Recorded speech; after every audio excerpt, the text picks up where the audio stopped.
Hi. Welcome to That Thing That Happens. Volume 5 of That Thing That Happens. Something I call extra-metrical cycles. I'm not sure what to call it. I just made that up. I don't know. Maybe it's okay. The very first time I ever kind of thought about this, I remembered the song. It was this song. It was Crazy on You by Heart. And there's this weird part after the bridge. Or coming out of the bridge from this song, there's this little guitar lick. I'll show you it instead of talk about it. So here we come up to the bridge of Heart's Crazy on You.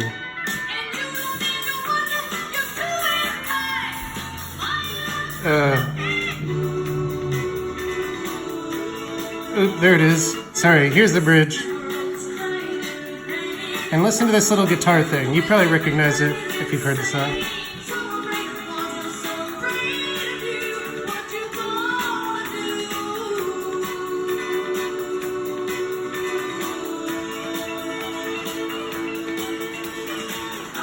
I don't know, it's a tiny little thing, but I remember learning it on guitar, or I think I was messing around on guitar and I accidentally played something that sounded like it.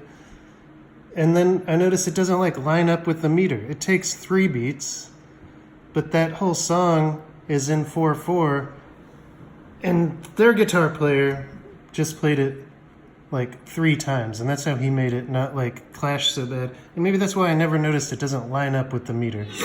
Let's listen again.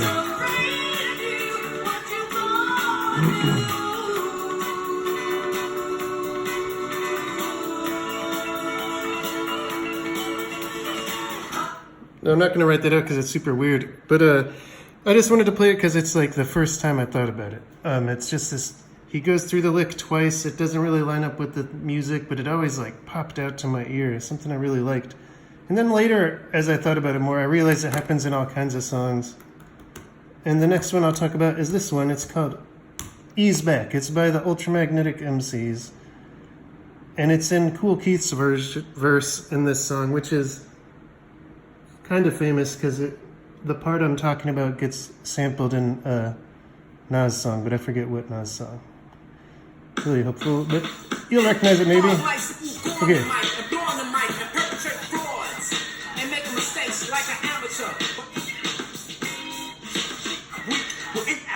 Let me find it here. Oh, there it is. Here it comes.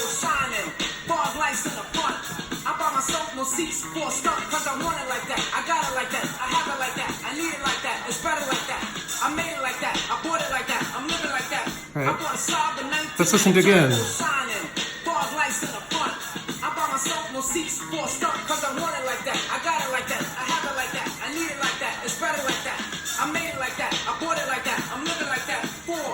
Okay, so this song is in 4, as the majority of hip hop is, especially old hip hop, almost always, and 4/4 time. And I kind of notate that little part I'm talking about is I made it like that. And then there's a 16th wrist. I bought it like that. And then there's a 16th wrist. I made it like that. I bought it like that. And then there's a 16th wrist, but now we're in a new bar. And then he does the same exact pattern again. Oops, I should not. There we go, that's better. I made it like that. I bought it like that. Na. Then another 8th wrist, and then the 16th note. And then he kind of pauses extra long, and this is kind of key. This is how Kool Keith kind of handles how his 3-beat pattern, right? This is how, or not 3-beat, but 3 division. It's including the wrist. This is 3/8 notes long, right? 1.5 beats long. And he just keeps repeating this little thing.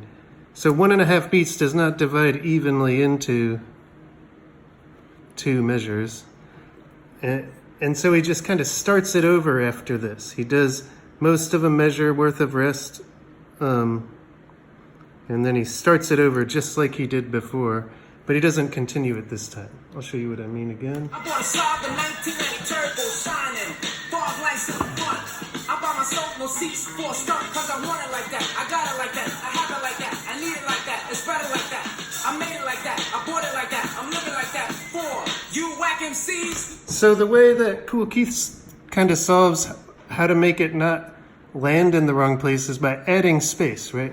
And what do I mean when I say land in the wrong place? I mean land in the wrong place metrically, or even land in the wrong place hypermetrically, right? So here's measures 1 and measure 2, but we could think about a hypermeasure 1 and a hypermeasure 2 that starts here, and that's why he kind of restarts it over. There's another good song that kind of demonstrates this. It's a song called Rise by Public Image Limited. And if we listen to this song, Rise by Public Image Limited. Oops, no, it's not called Rise, my bad. What is it called? Oh, it's just called Public Image, I think.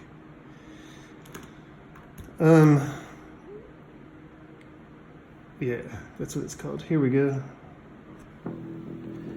It's in 4. 1 bar, 2 bars, 3 bars, 4 bars, 5 bars, 6 bars, 7 bars, 8 bars. But now he does this.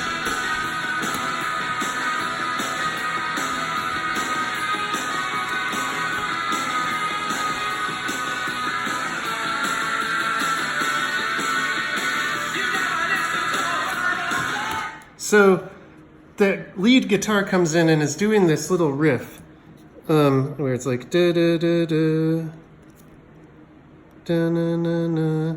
That's 3 beats long, and then he does it again into this second measure, da da da da da da da na na na da na na na da na na na na na na. Na, na, na, na, na. How long does it do it? It does it a long time.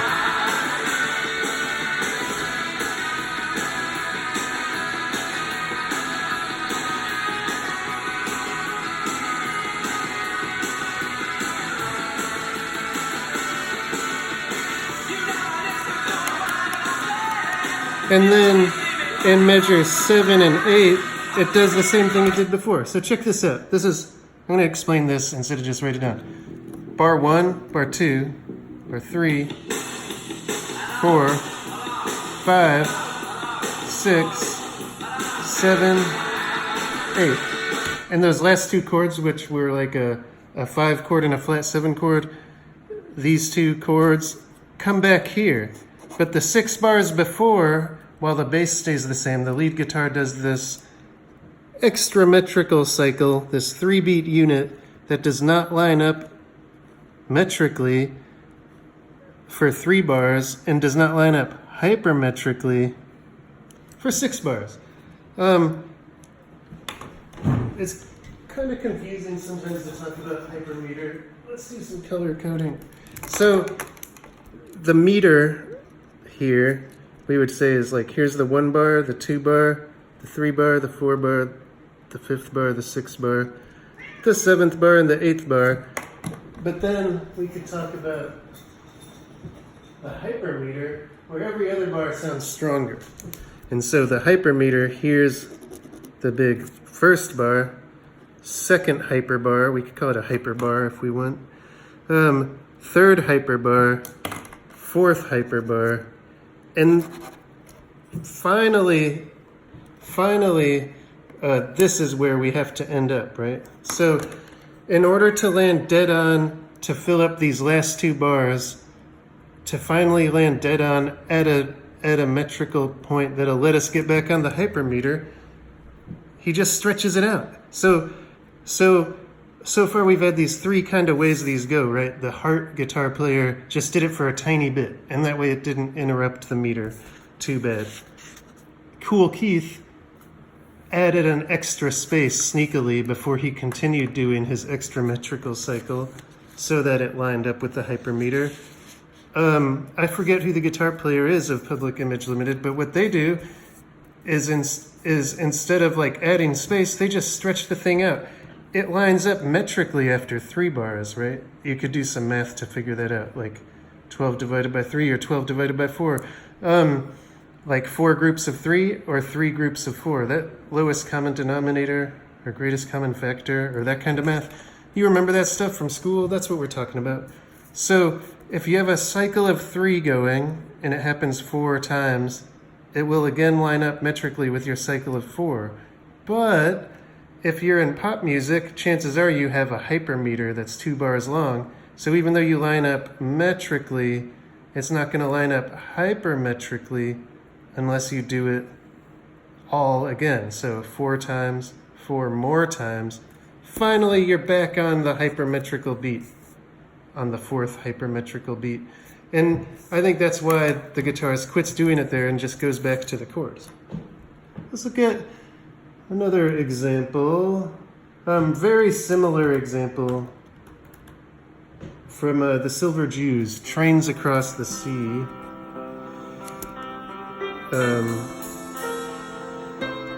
There's this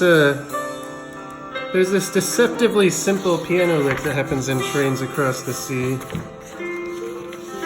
at this one point, what I'll get to. When you're crying, please try. So listen to this piano hit this insistent note, and I'll start writing it.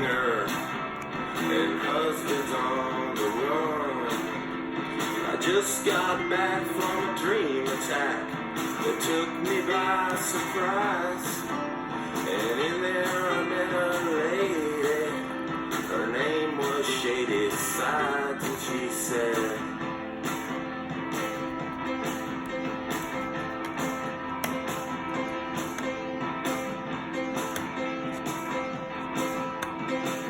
it's been evening all day long.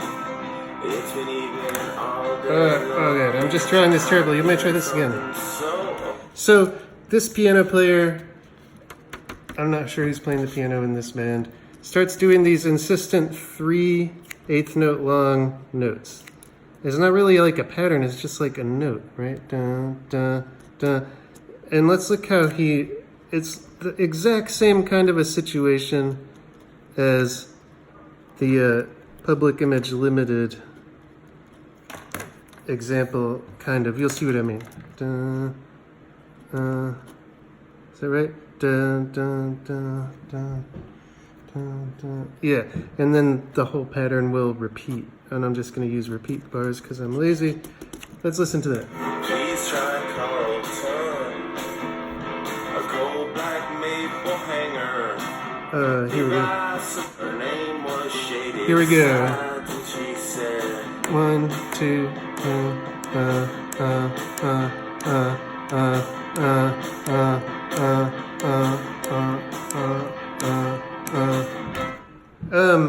so once again, if you think about the hypermeter, this is bars 1, 2, 3, 4, 5, and 6. But the hypermeter comes here. Hypermeter 1, the first time through.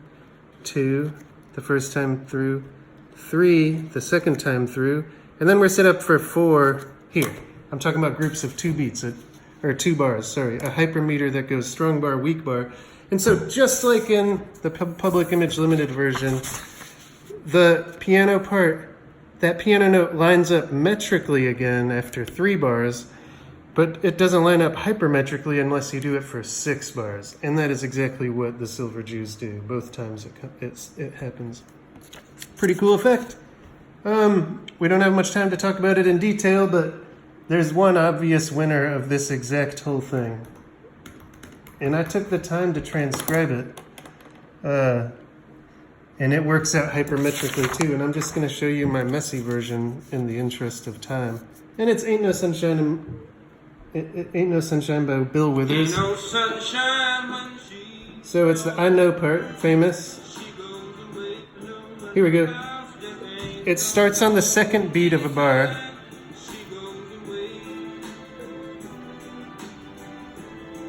I know. And if you actually listen to this, it lands correctly, hypermetrically, and even formally. Ain't No Sunshine is a blues. It comes in 4 bars at a time, and he stops the I knows right at the right time. It's amazing. Maybe we'll talk about it some other time. Bye.